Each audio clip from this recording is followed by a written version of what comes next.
Hello, मैं राजा सृष्टि school से आप लोगों के सामने क्लास 5 का एक टॉपिक है फोर्स, उसके बारे में आप लोगों को कुछ बताने जा रहा हूँ। फोर्स क्या होता है, इसमें हम लोग पढ़ेंगे कि व्हाट इज़ फोर्स, उसके कितने टाइप्स होते हैं, जैसे non contact force, contact force, इसी के बारे में आज हम लोग डिस्कस करेंगे। चलिए शुरू करते हैं।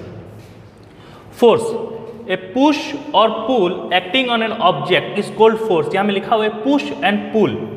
पुश एंड पुल मतलब या तो हम लोग किसी चीज़ को धक्का देंगे या किसी चीज़ को हम लोग अपनी ओर खींचेंगे, पुल करेंगे, उसी को कहते हैं force. We can move object और change their shape by applying force. हम लोग किसी चीज़ को हिला सकते हैं। फॉर एग्जाम्पल हम लोग धक्का दे करके चेयर को धक्का दे देते हैं, किसी हम लोग अपने भाई बहन को धक्का दे देते हैं, कुछ भी हम लोग अगर किसी चीज़ को फोर्स लगा रहे हैं या वो अपने ऑब्जेक्ट वो कंफर्म मूव करेगा, या फिर अगर मूव नहीं कर रहा है तो अपना शेप चेंज करेगा, कुछ ना कुछ वो जरूर करेगा, उसी को कहते हैं फोर्स। हम लोग शेप चेंज करते हैं, जैसे फॉर एग्जाम्पल स्पंज, हम लोग उसको दबाते हैं तो शेप चेंज होता था। फुटबॉल, हम लोग फुटबॉल वगैरह खेलते हैं, हम लोग देखते होंगे कि जब हम बॉल खेलते हैं हम लोग उसमें फोर्स लगाते हैं तो वो थोड़ा वो मूव करता है, मतलब वो अपना शेप चेंज किया, हम लोग थोड़े ना किए तो वो उसका शेप थोड़ा चेंज होगा, वो सर्कल शेप से ना थोड़ा ओवल शेप की तरफ हो जाएगा, वो थोड़ी अंडे की आकार का हो जाएगा, उसी को कहते हैं कि हम लोग ने फोर्स लगा तो उसका शेप चेंज हुआ। अब उसमें कुछ भी अब बॉल को मारे, हिट किए, वो भी मूव किया, उसी को कहते हैं force. Even weight of the body is the force which is applied on earth. हम लोग हमारा जो बॉडी वेट है वो भी एक फोर्स ही है। जैसे हम लोग देखते होंगे, हम लोग एक दूसरे से जब भाई बहन झगड़ते हैं तो हम लोग उसके ऊपर बैठ जाते हैं, तो लगता है ना, जब हम लोग उस पर बैठ गए तो उसको लगता है कि भाई हट बहुत वजन है, वो एक वेट है, हम लोग उस पर वेट लगा रहे हैं कि वो भी एक फोर्स है कि वो कितना दब रहा है। हम लोग अपना वेट लगाते हैं, कभी कभी जो वेइंग मशीन होता है, इलेक्ट्रॉनिक वाला वेइंग मशीन, हम लोग उसमें देखते होंगे कि जैसे हम लोग अपना हाथ रखेंगे ना तो उसमें कुछ और अलग वेट आएगा, शो करेगा। जब हम लोग अपना हाथ को और दबाएंगे, प्रेस करेंगे तो उसमें वेट चेंज होगा, वो एक फोर्स ही है, वो वेट ही है। और इसका फोर्स का ऐसा यूनिट है न्यूटन। ऐसा यूनिट क्या होता है, इंटरनेशनल यूनिट्स इसके कहा जाता है, इंटरनेशनल यूनिट है, उसी को कहते हैं, जो इसका ऐसा यूनिट है वो है Newton.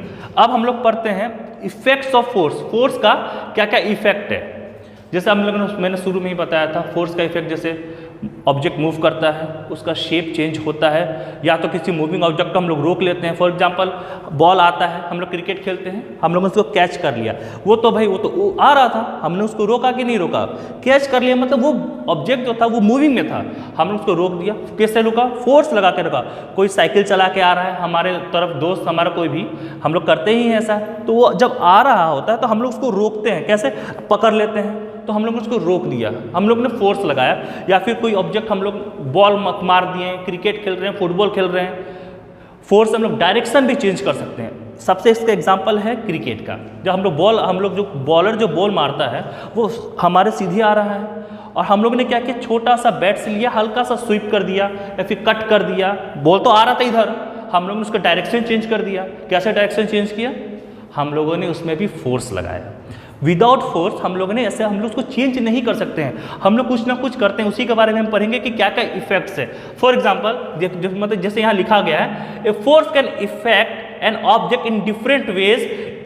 In order to understand the effects of force we have to see what push and pull will do to an object. अब यहाँ में जैसे पिक्चर दिया गया, हम लोग को समझना पड़ेगा कि जैसे इसमें बोल रहा है कि क्या क्या पुश एंड पुल कर सकता है, क्या क्या इफेक्ट कर सकता है, उसी को समझते हैं। देखिए यहाँ पिक्चर्स दिया गया है, जैसे कि हमें दिख रहा है एक बेबी है जो चेयर को आगे धक्का दे रहा है, और चेयर जो है मूव करे साथ में, जैसे जैसे वो मूव कर रहा है, जिस डायरेक्शन में वो बेबी मूव करेगी उसी डायरेक्शन में वो चेयर भी मूव करेगा। Force can make a stationary object move और make a moving object move faster. या तो क्या कर सकता है फोर्स, यहाँ में बोल रहा है अगर कोई ऑब्जेक्ट रुका हुआ है तो हम लोग उसको फोर्स लगाकर उसको मूविंग में कर सकते हैं, या फिर वो अगर कोई आ रहा है पहले से वो मूविंग में है, हम लोग फोर्स लगा उसको स्पीड भी इंक्रीज कर सकते हैं। जैसे कि कोई दौड़ रहा होता है, या फिर कोई सबसे बेस्ट एग्जांपल है साइकिल कोई चला रहा है, वो नॉर्मल स्पीड से चला रहा है, आप उसके पीछे में जाइए, उसको पीछे से धक्का दीजिए साइकिल को, साइकिल अपना स्पीड इंक्रीज हो जाएगा, ऑटोमेटिक देखिए इंक्रीज हो जाएगा। वो क्यों इंक्रीज हुआ, क्योंकि हम लोगों ने फोर्स लगाया।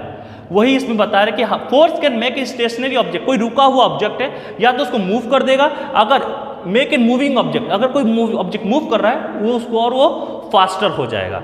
अब यहाँ पे फोर्स कैन स्लो डाउन और स्टॉप ए मूविंग ऑब्जेक्ट। अब फोर्स से हम लोग किसी ना किसी चीज़ को स्लो भी कर सकते हैं, उसका स्पीड डिक्रीज भी कर सकते हैं, या फिर हम लोग उसका एकदम उसको स्टॉप मतलब रोक भी सकते हैं। सबसे बेस्ट एग्जांपल है जब हम लोग बाइक चलाते हैं, हम लोग जब बाइक चलाते हैं, चाहे कार चलाते हैं, चाहे साइकिल चलाते हैं, तो हम लोग उसमें ब्रेक लगाते हैं। हम लोग देखिएगा, अगर हम लोगों को स्लो करना रहता है तो हम लोग धीरे धीरे ब्रेक लगाते हैं, धीरे धीरे ब्रेक लगाते हैं, तो क्या होती है साइकिल चाहे बाइक चाहे कार धीरे धीरे स्लो होती है। और अगर कभी कुछ अचानक से हम लोगों को कोई ऐसा सिचुएशन आ जाए, हमें अचानक से ब्रेक लगाना पड़े, तो हम लोग बहुत टाइटली ब्रेक दबाते हैं और वो ऑब्जेक्ट जो भी है, बाइक हो, कार हो, साइकिल हो, कुछ भी ऑन द स्पॉट रुक जाता है।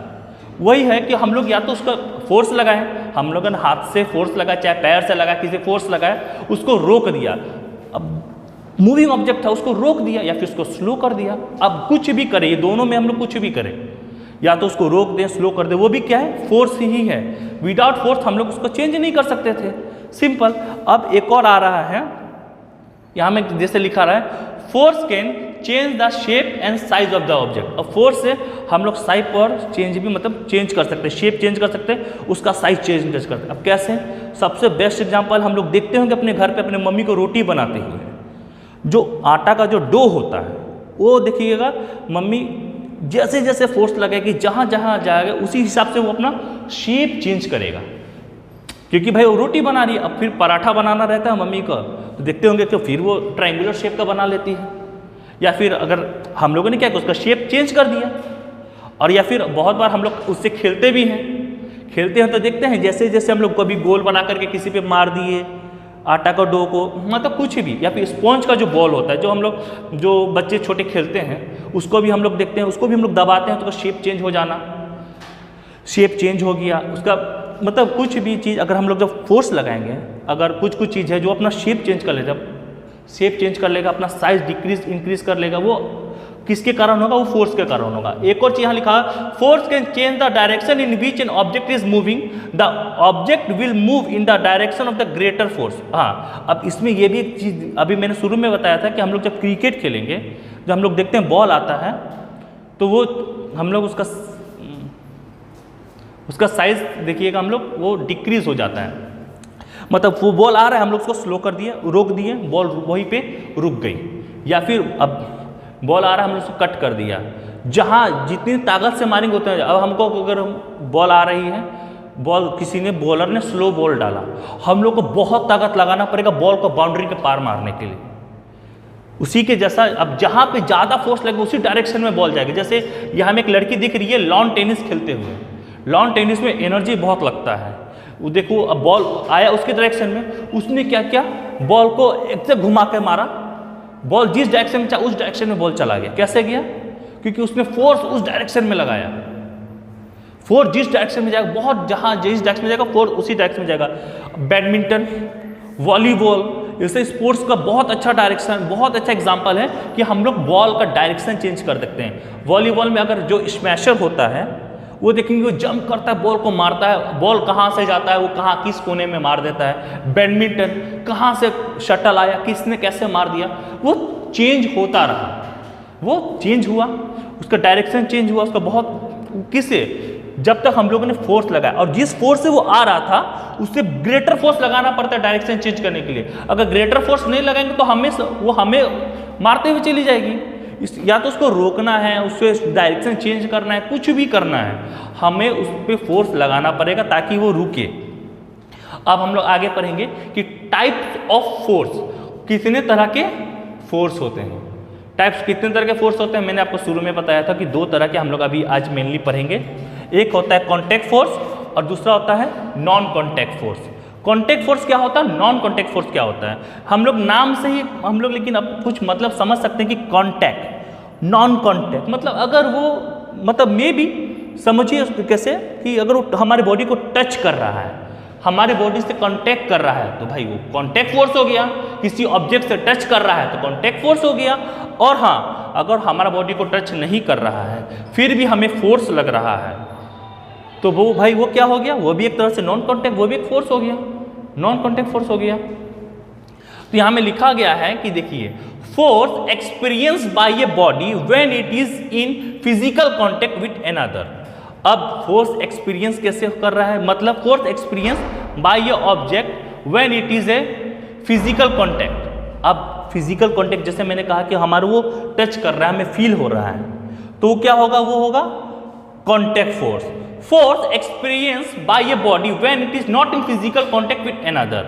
अब वो हमारा फिजिकल कॉन्टैक्ट नहीं है, फिर भी हम लोगों को ऐसा लग रहा है कि हमें कुछ महसूस हो रहा है, वो क्या हो गया, वो हो गया non contact force. For example gravitational force, electrostatic force, magnetic force, वो टच नहीं होता लेकिन फिर भी महसूस होता है। अब आप बोल रहे हैं कि सर ये ग्रेविटेशनल तो कभी कभी सुने थे, लेकिन इलेक्ट्रोस्टैटिक क्या होता है, मैग्नेटिक क्या होता है। यहाँ में देखिए हमें कॉन्टैक्ट फोर्स का एग्जांपल दिया है, फ्रिक्शनल फोर्स तो हम जाहिर सी बात है कभी ना कभी सुने होंगे, लेकिन यहाँ में बियॉन्ड फोर्स दिया गया है, बियॉन्सी जिसे कहते हैं, बियॉन्ड फोर्स। इसके बारे में अब हम आगे इसी के बारे में भी पढ़ेंगे कि एक्चुअली होता क्या है, ग्रेविटेशनल क्या है, इलेक्ट्रोस्टैटिक है। जब हम लोग अभी इसको आगे एक्सप्लेन करेंगे अभी, तो हम लोग को पता चलेगा नॉन कॉन्टैक्ट फोर्स क्या होता है और कॉन्टैक्ट फोर्स क्या होता है। देखिए जैसे इसके ऊपर हम लोग जाएंगे, देखिए लिखा होगा फ्रिक्शनल फोर्स। फ्रिक्शनल फोर्स ये क्या है, ये एग्जांपल है कॉन्टैक्ट फोर्स का। The force that is present when two things rub against each other. When two things rub against each other, जैसे कि हम लोगों ने हाथों को मानो रब किए, ये रब किए, ये क्या हो रहा है, दो हैंड है हमारा, वो टच हो रहा है, टच हो रहा है तो रब हो रहा है, तो रब हो रहा है तो मतलब कोई तो फोर्स लग रहा होगा, यही है फ्रिक्शनल फोर्स। और एक और चीज़ आपको बताते हैं, फ्रिक्शनल फोर्स लगाएंगे ना तो कभी आप लोगों को पता होता होगा कि हीट भी प्रोड्यूस होता है। वो हीट कैसे प्रोड्यूस हुआ, हम लोग जब हाथ को रगड़ेंगे, देखते होंगे ठंडा के दिन में हम लोग जब ठंड लगती है तो हम लोग हाथ को ऐसे रगड़ने लगते हैं और हमारा हाथ हो जाता है गर्म। अब वो गर्म क्यों हुआ, कि फ्रिक्शनल फोर्स लगा। फ्रिक्शनल फोर्स क्या करता है, हमेशा अपोज करना, मतलब एक तरह से किसी चीज़ को अगर कोई चीज़ बॉल जा रही है, वो बॉल जाते जाते रुक जाएगी। कभी देखिएगा बॉल हम लोग ज़मीन पे मारेंगे, वो बॉल चलते रहेगी और रुक जाएगी। और क्यों रुकी, क्योंकि उस बॉल पे जो वहाँ था, उस बॉल पे कौन सा फोर्स लगा, फ्रिक्शनल फोर्स लगा, तब जाकर के बॉल रुकी। नहीं तो बॉल चलते रहती है आजीवन, बॉल कभी नहीं रुकेगा। हम लोग चल पाते हैं, हम लोग चल भी पाते हैं फ्रिक्शनल फोर्स के कारण, नहीं तो कुछ चीज़ अगर फ्रिक्शनल फोर्स ही नहीं रहेगी तो कोई चीज़ रुकेगा ही नहीं, रुक ही नहीं सकता है। अभी हम लोग एक्सप्लेन करेंगे अच्छा से फ्रिक्शनल फोर्स के बारे में। The force that is present when two things rub against each other is called friction. If there is no friction, देखिए जो मैंने कहा था वही लिखा आ रहा है, if there is no friction anything that starts moving will never stop. अगर वहाँ फ्रिक्शन नहीं होगा, अगर कोई चीज़ स्टार्ट होगी तो कभी नहीं रुकेगी। हम लोग ब्रेक भी लगाते हैं तो हम लोग कहीं ना कहीं उसको अपोज करते हैं उस मूविंग ऑब्जेक्ट को, तो वो भी एक तरह से फ्रिक्शनल फोर्स ही हो गया। हम लोग ने ब्रेक लगाया, गाड़ी रुक गई, क्यों रुकी, हम लोग, वो गाड़ी तो सीधे जा रही थी, उसके चक्कों को हम लोगों ने रोका, ब्रेक लगाया, वो फ्रिक्शनल फोर्स लगाया, तब गाड़ी जाके रुकी। नहीं तो गाड़ी चलते रहेगी, हम लोग कभी नहीं, हम लोग चलते रहेंगे, कभी रुक ही नहीं पाएंगे। रुक नहीं पाएंगे तो भाई कैसे चलेगा। वही चीज़ हमें कह रहा है कि if there is no friction, anything that starts moving will never stop, and if there is no too much friction, nothing will move. अगर वहाँ में फ्रिक्शन भी नहीं रहेगा तो हिलेगा भी नहीं। So the force of friction is essential. इसीलिए फ्रिक्शनल जो फोर्स है बहुत ही ज़्यादा इंपॉर्टेंट है और बहुत ज़रूरी है हम लोगों के लिए, क्योंकि अगर हम लोग मूव कर रहे हैं वो भी फ्रिक्शन के कारण, और हम लोग रुके हुए हैं वो भी फ्रिक्शन के कारण। अब ये तो हो गया एग्जाम्पल किसका, कॉन्टैक्ट फोर्स का। अब हम लोग एक और कॉन्टैक्ट फोर्स का एग्जाम्पल देख लेते हैं फटाफट। एक और कॉन्टैक्ट फोर्स है वो है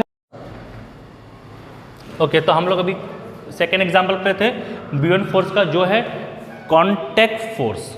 हम लोगों ने शुरू में आपको बताया था कॉन्टैक्ट फोर्स जिसे फिजिकली कॉन्टैक्ट हो वही होता है कॉन्टैक्ट फोर्स। हम लोगों ने डेफिनेशन भी पढ़ा था, उसका सेकेंड एग्जाम्पल है बियॉन्ड फोर्स। क्या होता है, a upward force applied by any fluid, liquid हो या गैस हो, upon a body place is called beyond force. If the beyond force is more than the weight, the object will float. If it is less than the weight, the object will sink. अब मैंने आपको example उसी समय दिया था कि वही हम लोग एक पानी में एक प्लेट डालते हैं, तो वो फ्लोट करता है। वो एक आयरन नेल डाल देते हैं तो वो सिंक कर जाता है। उसका यही रीज़न है, सबसे अच्छा रीज़न है उसका यही है कि बुओयंट फोर्स ही रीज़न है उसका। An upward force applied by any fluid upon a body place is called buoyant force if the buoyant force is more than the weight. जो उसका वेट रहेगा उससे अगर फोर्स ज़्यादा है, हम लोगों ने जो भी मैंने आपको शुरू में ही कहा था कि वेट क्या है, वेट भी एक फोर्स ही है। वेट क्या है, वेट भी एक फोर्स है। अब उस फोर्स से ज़्यादा अगर बुओयंट फोर्स होगा तो डेफिनेटली वो फ्लोट करेगा। अगर वो उसका जो वेट होगा वो बुओयंट फोर्स से कम होगा तो सिंक करेगा। इसमें और कुछ डाउट ही नहीं है। तो यही इसमें कहा गया है। अब हम लोग एग्जाम्पल 2 पर लिए, अब हम लोग एग्जाम्पल देखते हैं नॉन कॉन्टैक्ट फोर्स का। सबसे पहला एग्जाम्पल है नॉन कॉन्टैक्ट फोर्स का ग्रेविटेशनल फोर्स, जिसे हम लोग हिंदी में कहते हैं गुरुत्वाकर्षण बल, जो हमारे अर्थ के पास है, जिसके कारण हम लोग धरती पे हैं, इस अर्थ पे चल रहे हैं, कुछ भी चीज़ है, वो सारा का सारा ग्रेविटेशनल फोर्स के कारण। देखिए क्या लिखा हुआ है, gravitational force is the force in which pull one another with force with which pull one another. It is the gravitational force that keeps us bound to the earth. Gravitational force क्या है, जो एक दूसरे को खींच के रखा हुआ है, पकड़ के रखा हुआ है, और it is the force that keeps us bound to the earth. इसी के कारण है जो हम लोग धरती पे, अर्थ पे चल रहे हैं, चाहे हम लोग अर्थ पे है। अगर ये ग्रेविटेशनल फोर्स नहीं रहेगा तो हम लोग हवा में उड़ते रहेंगे। जैसे मून पे ग्रेविटेशनल फोर्स नहीं है, हम लोगों ने सुना है, पढ़े भी होंगे, आप लोग अपर क्लासेस में पढ़ेंगे भी कि उसमें नहीं है तो वहाँ पे कोई लाइफ एग्जिस्ट नहीं, क्योंकि कोई यहाँ पे रह ही नहीं सकता है, चल ही नहीं सकता है। The force that pools object downward toward the centre of the earth is called the force of gravity. अगर जो फोर्स जो हमें ऊपर से खींच रही है, अगर वो नीचे की तरफ खींचे टुवर्ड द सेंटर, मतलब जो हमारा अर्थ जो है उसके अगर बीच से खींचे तो उसको कहते हैं, इसको बोलते हैं फोर्स ऑफ ग्रेविटी, उसी को कहते हैं फोर्स ऑफ ग्रेविटी। अब इसमें देखिए ग्रेविटेशनल फोर्स, जैसे बॉल हमने ऊपर मारे, वो बॉल नीचे आया, वो किस रीजन से नीचे आया, ग्रेविटेशनल फोर्स के कारण ही नीचे आया। बॉल तो नीचे आ रहा है, क्यों आ रहा है, कि उसको कुछ ना कुछ को खींच रही होगी, अपने पे अट्रैक्ट कर रही होगी, अट्रैक्ट कर रही है तो नीचे आया। लेकिन देखिएगा इस जो फोर्स ऑफ अट्रैक्शन था इसमें कांटेक्ट नहीं था, फिजिकली कांटेक्ट नहीं हुआ, क्योंकि वो ऊपर थी नीचे आ रही है, उसमें कांटेक्ट हुआ नहीं हुआ। इसलिए एग्जांपल किसका ये, नॉन कांटेक्ट फोर्स का। ग्रेविटेशनल फोर्स किसका एग्जांपल है, नॉन कांटेक्ट फोर्स, जो हम लोगों ने यहाँ पे पढ़ा था, नॉन कांटेक्ट फोर्स का एग्जाम्पल है। और एक और एग्जाम्पल अभी हम लोग नीचे देखते हैं, इलेक्ट्रोस्टैटिक फोर्स। इलेक्ट्रोस्टैटिक फोर्स क्या होता है, जैसे if you rub a plastic object like a pen और a comb on our dry hair and bring it to close to tiny bits of paper. हम लोगों ने क्या किया, स्केल ले लेते हैं, प्लास्टिक चाहे कलम ले लेते हैं, पेन, उसको हम लोग अगर अपने बाल में कस के रब करेंगे, जैसे हम लोग रब करेंगे और उसको पेपर के टाइनी बीट्स में, छोटे छोटे टुकड़े के पास जब उसको पेपर को लेकर के जाएंगे, उस मतलब उस जो भी रहेगा, वो स्केल है, पेन है, आपका जो भी है, वो उस पर देखिए वो उस पर आगे चिपक जाएगा, वो अट्रैक्ट करेगा। वो जो अट्रैक्ट जो करेगा वो क्या है, वही है इलेक्ट्रोस्टैटिक फोर्स। उसी के कारण वो अट्रैक्ट कर रहा है, वही कह रहा है the bits of paper will attract to the plastic object. अब जो ऑब्जेक्ट को रब हमने किया उस पर अट्रैक्ट करेगा। The force between the particles that is caused by the electric charges is called electrostatic force. अब जिस पार्टिकल्स के कारण वो जो अट्रैक्ट कर रहा था, पेपर के जो टुकड़े थे, जो भी प्लास्टिक मटेरियल था जिसको रब किया गया था, जो अट्रैक्ट किया वही क्या हो गया, वो अट्रैक्ट हो, उसी को क्या कहते हैं, इलेक्ट्रोस्टैटिक फोर्स। ठीक है, अब हम लोग आगे पढ़ते हैं। इलेक्ट्रोस्टैटिक का एक और एग्जांपल हम लोग बताता हूँ। आप लोग ठंड के दिन में देखते होंगे, जो हम लोग स्वेटर वगैरह पहनते हैं, हम लोग उसको खोलते हैं तो एक आवाज़ आता है चर चर चर, या फिर कभी कभी देखिएगा हमारा जो शरीर का जो रोंगटे हैं ना, वो चार्ज आ जाता है, वो खड़े हो जाते हैं। या फिर कभी देखिएगा टोपी बहुत देर से पहने हुए से खोलते हैं तो बाल अजीब करने लगता है, बाल खुजली करने लगता है, बाल दर्द करता है, वो भी इलेक्ट्रोस्टैटिक फोर्स के कारण ही करता है। ये भी आप लोग याद रखिएगा, क्योंकि ऐसा नहीं कि बस एक ही एग्जाम्पल है, बहुत सारे एग्जाम्पल है हमारे डे टू डे लाइफ में। अब तीसरा हम लोग पढ़ रहे हैं मैग्नेटिक फोर्स। मैग्नेटिक फोर्स क्या है? Magnetic force is the force exerted by magnets on each other and on the same metals like iron, cobalt, nickel. Since magnet attract iron, they are used to separate waste iron object from garbage dumps. अब इसमें क्या कर रहा है कि magnetic force क्या है कि जो फोर्स एक मैग्नेट लगाए, मैग्नेट फोर्स लगाया, किस पे लगाएगा? या तो वो मैग्नेट पे ही फोर्स लगाएगा या फिर वो metal objects like iron, cobalt, निकल, ये सब पे फोर्स लगाएगा। और इसमें भी देखेंगे आप लोग, हम लोग बचपन में या फिर अभी भी हम लोग खेलते होंगे ना कि मैग्नेट ले लिए, उसके पास छोटे छोटे आयरन लेस रख दिए, पास लेकर देखिए वो आके उसके पास ऑटोमेटिक आके अट्रैक्ट कर लेगा। फिर कोई मैग्नेट का टुकड़ा ही रख देंगे, उसके ऊपर आके अट्रैक्ट चिपक जाएगा। वो तो दूर था, कैसे चिपक गया, क्यों चिपक गया? क्वेश्चन तो कभी ना कभी तो माइंड में आया होगा। वो क्यों चिपका? वो चिपका मैग्नेटिक फोर्स के कारण। क्यों चिपका? मैग्नेटिक फोर्स के कारण। अब आप लोग सोच रहे होंगे सर इसका हम लोग यूज़ कहाँ करते हैं? यूज़ बिल्कुल करते हैं। जो भी हम लोगों इसको हम लोग क्लास 5 में ही पढ़ेंगे कि सेपरेशंस, जब हम लोग किसी चीज़ को अलग करते हैं, हम लोग को छांटना पड़ता है, यूज़फुल चीज़ निकालना पड़ता है, तो हम लोग इसका यूज़ करते हैं। जैसे गार्बेज डंप जो होते हैं, बड़े बड़े जो गार्बेज के डंप्स होते हैं, वहाँ पे हम लोग उसको यूज़ कैसे करते हैं? वहीं पे इसका यूज़ होता है। हम लोग बड़े वहाँ पे बहुत ही पावरफुल मैग्नेट्स होता है जो डंप एरियाज में जाते हैं क्रेन के साथ, और उस क्रेन्स में बहुत बड़ा मैग्नेट लगा हुआ, जहाँ जिस गार्बेज के ऊपर जा रहा है वहाँ पे जो भी मेटल ऑब्जेक्ट्स हैं वो ऑटोमेटिक इतना पावरफुल है कि उस पर अट्रैक्ट हो जा रहा है। अब अट्रैक्ट हो रहा है तो वो फोर्स तो होगा ही, जरूर कोई खींच रहा है, पुल कर रहा है, कोई फोर्स होगा। कौन सा फोर्स होगा? मैग्नेटिक फोर्स होगा। लेकिन हाँ, इस फोर्स में फिजिकल कांटेक्ट हुआ? नहीं हुआ, क्योंकि फिजिकली कांटेक्ट कब हुआ? तो पहले हाँ टच हुआ, अट्रैक्ट हो गया, चिपक गया, तब हुआ। उससे पहले जो खींचे उसमें कहाँ हुआ? नहीं हुआ। जब नहीं हुआ तो कौन सा एग्जाम्पल होगा? कौन सा फोर्स का एग्जाम्पल होगा? नॉन कॉन्टैक्ट फोर्स का सबसे बेस्ट एग्जाम्पल है, क्योंकि ये इसमें हम लोग देखते हैं, इसका बहुत डे टू डे लाइफ में यूज़ करते हैं। ऐसे तो सारे के सारे ही यूज़फुल है। ग्रेविटेशनल फोर्स के तो भाई उसके बिना तो हम लोग कुछ कर ही नहीं पाएंगे। इलेक्ट्रोस्टैटिक फोर्स भी बहुत ज़रूरी है, मैग्नेटिक फोर्स तो है ही है। ये सारे का सारे एग्जांपल्स क्या हो गए? ये सारे नॉन कॉन्टैक्ट फोर्स का। ये आप लोगों का 5 का टॉपिक है, क्लास 5 का। इसीलिए अभी हम लोग आज इतना पढ़ेंगे। इसके बाद हम लोग नेक्स्ट टॉपिक पे जाएंगे, पार्ट 2। और आप सभी बच्चों को बता रही हैं क्लास 5 का चीज़ है, आप लोग ध्यान से पढ़ें। आप लोग देख रहे होंगे कि कंपटीशन डे टू डे बहुत ही हार्ड होता जा रहा है, कठिन होता जा रहा है। क्यों कठिन हो जा रहा है? कहीं ना कहीं कमी होगी। किस में कमी होगी? या तो बच्चे जो तैयारी करें उसमें, या तो उनको प्रॉपर मटेरियल नहीं मिल रहा है। इसलिए आप लोग हर मीडियम से कोशिश करें कि कैसे करके सीखें, क्योंकि आपको भी पता है कंपटीशन बढ़ रहा है, सीट्स आर लिमिटेड। आप सब लोगों को IIT में जाना होगा, एम्स में जाना होगा, बड़े बड़े इंस्टीट्यूट्स में पढ़ने जाना होगा। तो उसमें क्या चाहिए? अगर आपके पास वो नॉलेज नहीं रहेगा तो आप नहीं जा पाओगे। बड़े इंस्टीट्यूट में वो बच्चे चले तो आप क्यों नहीं जा पाते हैं? यही रीज़न है नहीं जाने का, कि वो मटेरियल जो नॉलेज बहुत जगह से गेन करते हैं, बहुत जगह से लेते हैं, और आप कहीं मिस कर रहे हैं। वो नॉलेज को हम लोगों को लेना है। जब फोर्स जो है क्लास 5 के बच्चों को आ जाना चाहिए। हमारे यहाँ बच्चों को चला आता है, बहुत जगह के बच्चे को नहीं आ पाता, इसलिए वो पिछड़ गए, इसलिए वो पीछे हो गए। इसलिए पेरेंट्स भी ध्यान दें, अगर आप ये वीडियोस देख रहे हैं तो पेरेंट भी ध्यान दें कि आप अपने बच्चे से पूछें कि क्या तुमको ये चीज़ आता है? बेटा आपको आ रहा है, क्योंकि ये क्लास 5 का टॉपिक है। तो वो अगर वो बता दिया तो बहुत अच्छी बात है, नहीं बताया तो उसको एक्सप्लेन कीजिए, उसको बोलिए कि आप ये वीडियो देखिए, समझिए और उसको अपने लाइफ में यूज़ कीजिए। ये तो ऐसे फिर तो हमारा बच्चा पीछे रह जाएगा।